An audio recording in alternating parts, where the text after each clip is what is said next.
नमस्कार, good morning. कैसे हैं आप लोग मेरे प्यारे नन्हे छोटे बहन भाइयों? कैसे हैं आप लोग बताइए।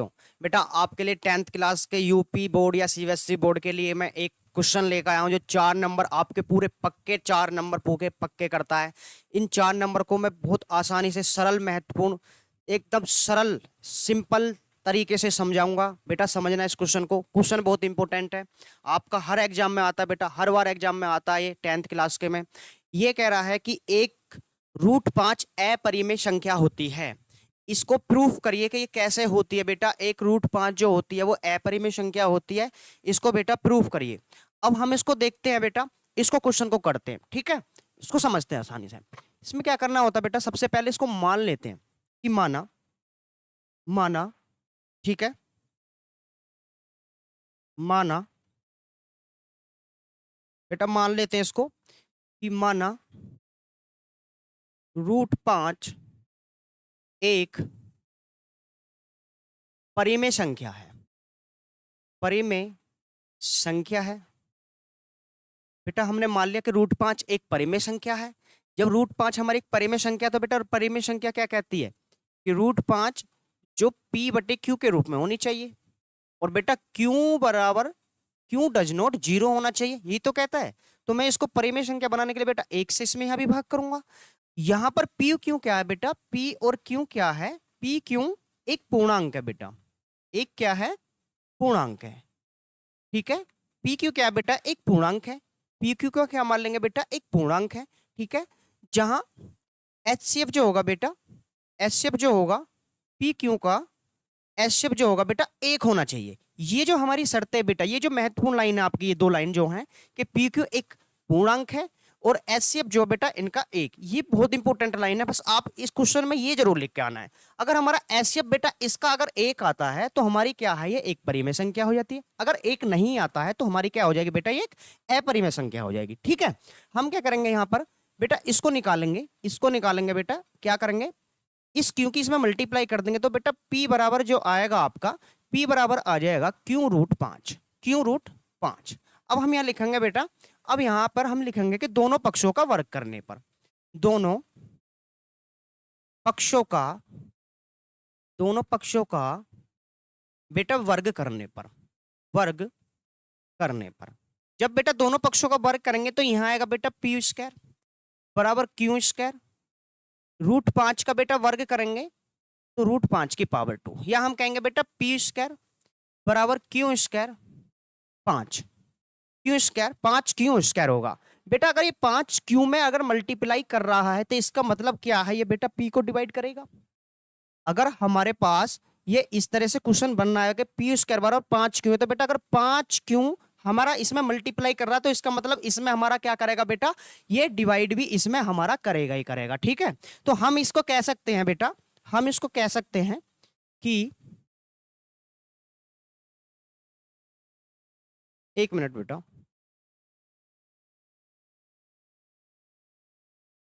ठीक है।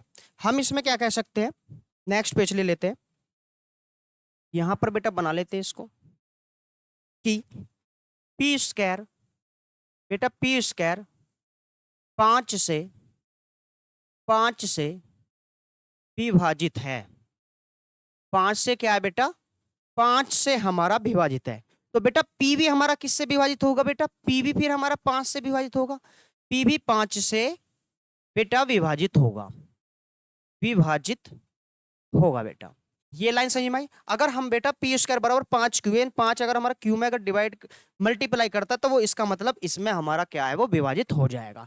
5 हमारा क्या हो जाएगा बेटा, विभाजित हो जाएगा, ठीक है। फिर इसके बाद में हमें क्या करना है बेटा, दोबारा मानना है कि माना, माना क्या मानना है बेटा, दोबारा देखो। जैसे हमने यहाँ पर p बराबर हमने एक √5 ये माना था तो हमें मानना बेटा p बराबर QR, माना p बराबर बेटा हमें मानना है 5r, ठीक है। फिर यहां लिखेंगे बेटा, फिर यहां पर लिखेंगे दोनों पक्षों का वर्ग करने पर, दोनों पक्षों का वर्ग करने पर, जब बेटा दोनों पक्षों का वर्ग करने पर जब हम वर्ग करेंगे तो ये आएगा बेटा p² बराबर 5r की पावर 2, या हम लिखेंगे बेटा p² बराबर 25 आर स्क्वायर। हमारे पास बेटा पी स्क्वायर की वैल्यू हम कहाँ रख सकते हैं? पी स्क्वायर की वैल्यू बेटा हम यहां पर रख सकते हैं। पी स्क्वायर की वैल्यू यहां, इसको समीकरण नंबर बेटा इक्वेशन नंबर फर्स्ट मान लो, इसमें रख दो आप पी स्क्वायर। ठीक है, पी स्क्वायर की जगह क्या है बेटा? क्यू क्यू स्क्वायर रूट 5, यानी 5 क्यू स्क्वायर है बेटा, 5 क्यू स्क्वायर है, यहाँ पर 5 क्यू स्क्वायर है, बराबर क्या हो जाएगा बेटा? 25 आर स्क्वायर हो जाएगा। हम 5 से बेटा इसको काट लेंगे 5 बार, हम लिख सकते हैं कि क्यू स्क्वायर बराबर जो है बेटा वो 5 आर के है, 5 आर स्क्वायर के है, 5 आर स्क्वायर के हैं।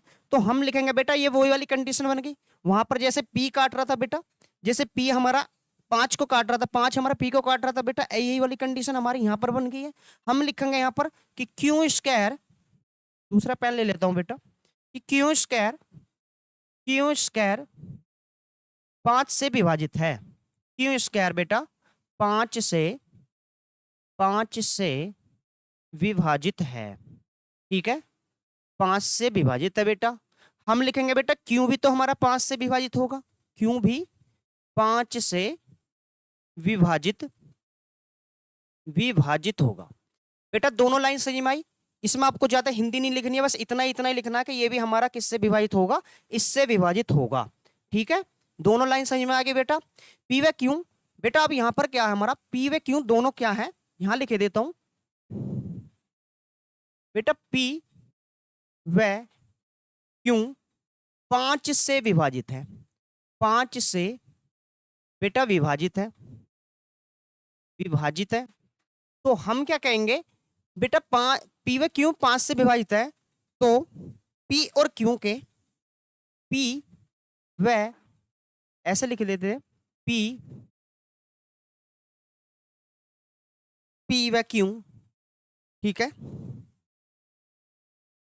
पी व क्यू का जो बेटा HCF है वो बेटा कितना आया हमारे पास? 5 आया। पी व क्यू का बेटा HCF कितना आया? 5। लेकिन हमें तो बेटा 1 चाहिए था। अगर हमारा HCF 1 आता, जो बेटा 1 के बराबर नहीं है, जो 1 के बराबर क्या है बेटा? नहीं है, जो 1 के बराबर नहीं है। हमको कितना चाहिए था बेटा? HCF चाहिए था हमें 1, लेकिन हमारा HCF कितना आया बेटा? 5 आया। तो ये हमारी अवधारणा क्या हो जाती है बेटा? गलत हो जाती है। अगर इसका HCF बेटा 5 आ जाता, सॉरी 1 आ जाता, तो हमारी क्या वो 1√5 परिमेय संख्या हो जाती। लेकिन हमारा इसका क्या बेटा? आपका HCF कितना आया? 5 आया। इसलिए 5 आने के कारण बेटा ये हमारा क्या है? अपरिमेय संख्या बोल जाती है। हम कहेंगे कि यह एक, अतः यह अवधारणा गलत है।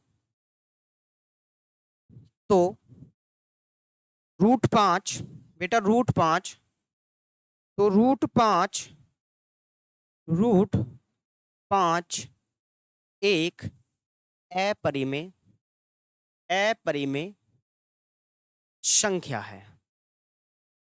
ठीक है, संख्या है बेटा। मैं आशा करता हूं आप लोगों को ये क्वेश्चन समझ में आ गया होगा।